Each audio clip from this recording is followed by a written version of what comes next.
நாட்கள் பல வருடங்களுக்கு முன் பெத்லகேம் என்ற சிறிய ஊரில் ஒரு அதிசய இரவு ஏற்பட்டது.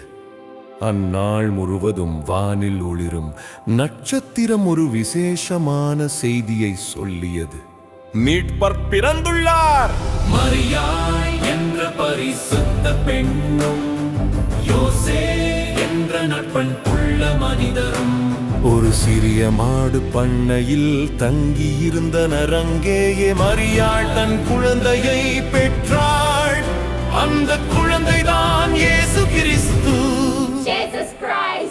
அதே இரவில் வெளியில் ஆடுகளை மேய்த்துக் கொண்டிருந்த சில மேய்ப்பர்கள் வானில் ஒரு பிரகாசமான ஒளியை பார்த்தார்கள்.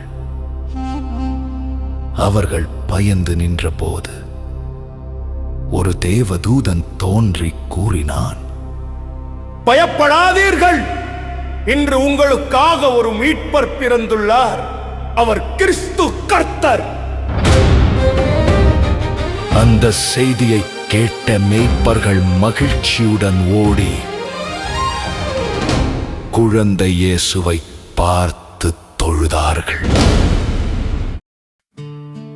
தூரத்திலிருந்து வந்த 3 ஞானிகள் வானில் தோன்றிய நட்சத்திரத்தை பின்தொடர்ந்தனர்.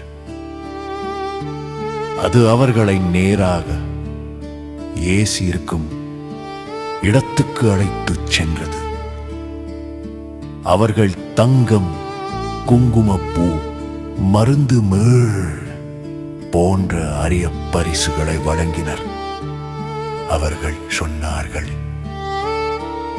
இவர் ராஜாதி ராஜா, உலகின் ஒளி.